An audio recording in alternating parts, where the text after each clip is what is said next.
अब पढ़ेंगे product mix में ही पैकेजिंग क्या होता है। अब जैसे मान लो अब टूथपेस्ट का इन्होंने एग्जांपल लिया, अब अभी टूथपेस्ट का लेते हैं। अब यूँ तो है नहीं वो आपको खाली टूथपेस्ट सीधा हाथ में दे देंगे, जाओ भाई ब्रश कर लो। उसमें एक पैकिंग होनी चाहिए। जैसे मान लो ये पैकिंग है, इसमें टूथपेस्ट अपा अप्लाई करते हैं ब्रश पे, लेकिन असल में ये आता है इस पैकेट में। और जो कैसे सप्लायर फैक्ट्री से आता है वो बहुत ही बड़े इस पैकेट में होता है, जिसमें पहली पैकिंग तो ये होगी, दूसरी पैकिंग काफ़ी सारी ये होती है, और दूसरी के अंदर ये तीसरी पैकिंग होती है। ठीक है, जैसे अंकल चिप्स है, पहले तो आ गए चिप्स, फिर आ गया हरे वाला पैकेट, और फिर आ गया कैस्ट्रो जो येलो कलर का या ब्राउन कलर का डब्बा नहीं होता जिसमें बहुत सारे पैकेट होते हैं। ऐसी 3 तरह की पैकिंग होती है, उसके बारे में पढ़ते हैं।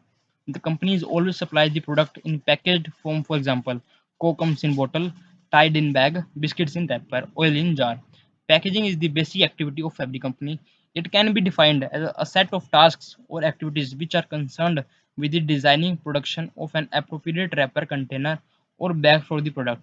जैसे मान लो कोलगेट का पैक है, इसमें अगर मान लो रेड की जगह वाइट दे देते और उसमें कोई भी डिजाइनिंग ना करते, जैसे रेड और वाइट का मिक्सचर, जैसे इसमें ग्रीन येलो ब्लू का मिक्सचर, अगर ये ना करते तो क्या पता है इसकी जो डिजाइनिंग है वो अच्छी नहीं होती और कस्टमर को वो अपनी तरफ अट्रैक्ट नहीं करता। मतलब उसका कंटेनर है या जो उसकी पैकिंग है वो भी अच्छी होनी चाहिए, ताकि जो उसकी ब्रांड कह सकते हो पैकेजिंग बढ़िया और प्रोडक्ट अच्छा बिके। लेवल ऑफ पैकेजिंग 3 तरह की जैसे अपने पढ़ी थी, एक तो अंकल चिप्स ये चिप्स में होगी, जैसे ये कोलगेट इसमें होगी, फिर इसमें होगी, और फिर बड़े सारे पैकेट में जो बहुत सारी कोलगेट आती है। पहले आती है प्राइमरी पैकेज।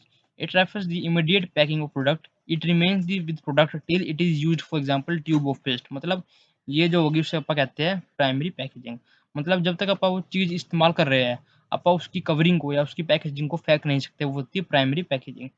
फिर आती है सेकेंडरी पैकेजिंग। मतलब अगर अपने को प्राइमरी पैकेज तक पहुँचना है तो अपने को पहले सेकेंडरी पैकेज खोलनी पड़ेगी। मतलब सेकेंडरी पैकेज खोलने के बाद अपन प्राइमरी पैकेज यूज़ कर सकते हैं, सेकेंडरी पैकेज अपन फेंक भी सकते हैं। These are additional packing which gives more protection. Generally, consumer throw that when they start using the product. For example, card box used to keep toothpaste. People throw box when they start using paste. ठीक है। फिर आता है transportation packing. मतलब एक जगह से मान लो फैक्ट्री में बन गई और एंड रिटेलर तक आना है, तो यूँ तो है खाली ये एक एक प्रोडक्ट भेजेंगे, काफ़ी सारे डिब्बे में इस तरह के प्रोडक्ट्स ये कह सकते हो सेकेंडरी पैकेज करके डाल देंगे और रिटेलर के पास भेज देंगे। ये होती है ट्रांसपोर्टेशन पैकेजिंग, मतलब जो ट्रांसपोर्ट करने के लिए पैकेजिंग की जाए। These are packagings used for storing और transporting the goods. These packages give protection to goods, for example corrugated box used to shift ruffle lace, Kurkure etcetera. ठीक है। रहते फंक्शंस, इसका काम क्या है जो आप पैकेजिंग करते हैं, इससे इसका मेनली काम क्या है, आप क्यों करते हैं।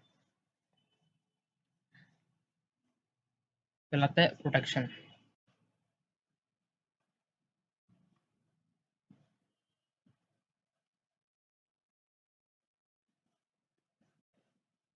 प्रोटेक्शन,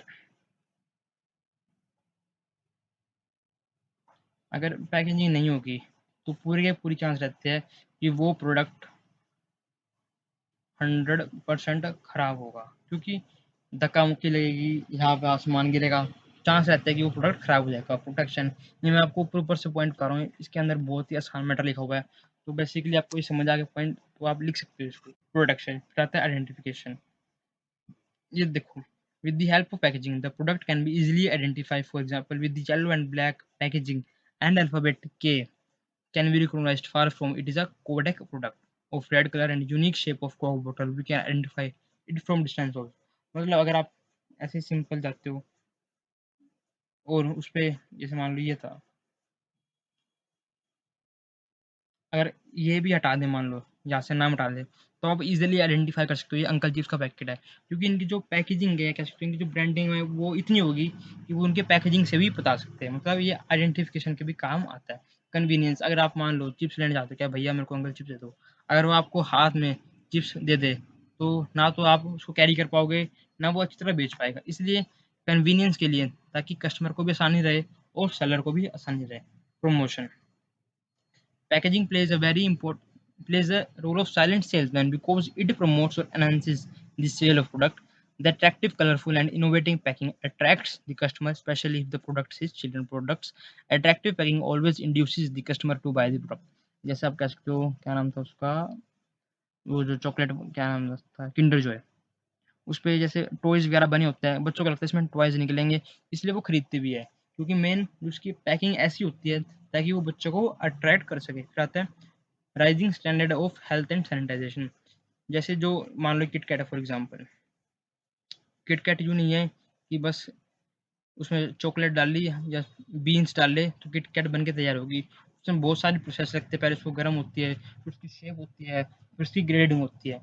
मतलब अगर प्रॉपर पैकेजिंग होगी तो मतलब प्रॉपर ध्यान रखा पड़ा है कि किसी के मतलब गंदे हाथ नहीं लगे, या प्रॉपर किसके प्रॉपर तरह से पैकेजिंग हुई है जिसकी वजह से कोई बीमार होने का खतरा नहीं रहता। सेल्फ सर्विस आउटलेट्स, कई आउटलेट्स ऐसे भी होते हैं जहाँ पे कस्टमर को खुद सामान लेना पड़ता है। जिसकी मान लो आप जाते हो किसी मॉल में जाते हो, वहाँ पे कम कह सकते हो सेल्समैन होते हैं, मेनली काउंटर पे ही होते हैं। जो सारे प्रोडक्ट्स होते हैं वो शेल्फ में लगे होते हैं, बाहर से सीधा लोग उठा सकते हैं, इसलिए भी ये काम आता है। प्रोडक्ट डिफरेंशिएशन अपन ने पढ़ लिया था, आइडेंटिफिकेशन कह सकते हो, innovation opportunities, recent developments in packaging have completely changed the marketing. For example, new packaging in soft drinks, chips, biscuits keep them fresh for a longer period. Even milk can be stored for 4 or 5 days without refrigeration. Scope of marketing is increasing with new innovation in packaging. ऐसे देखो, जब आप KitKat खोलेंगे उसमें एक silver colour का foil होता है, क्योंकि इसकी वजह से जो चॉकलेट है वो जल्दी से ख़राब नहीं होती और डिग्रेड होने से बचती है। तो मतलब एक इनोवेशनल अपॉर्चुनिटी भी है, ताकि जो सेलर है उसको भी एक तरीके से आराम रहे, क्या वो स्टोर कर सकता है, और जो कह सकते हो कस्टमर है उसको भी आराम रहता है। क्यों? ताकि वो जब टाइम लगे वो जब भी खा सकता है, और उसको एक तरीके से सेव भी कर सकते हैं। ठीक है, फिर चलते हैं अपा लेबलिंग के ऊपर। अब पढ़ेंगे अपा लेबलिंग क्या होता है।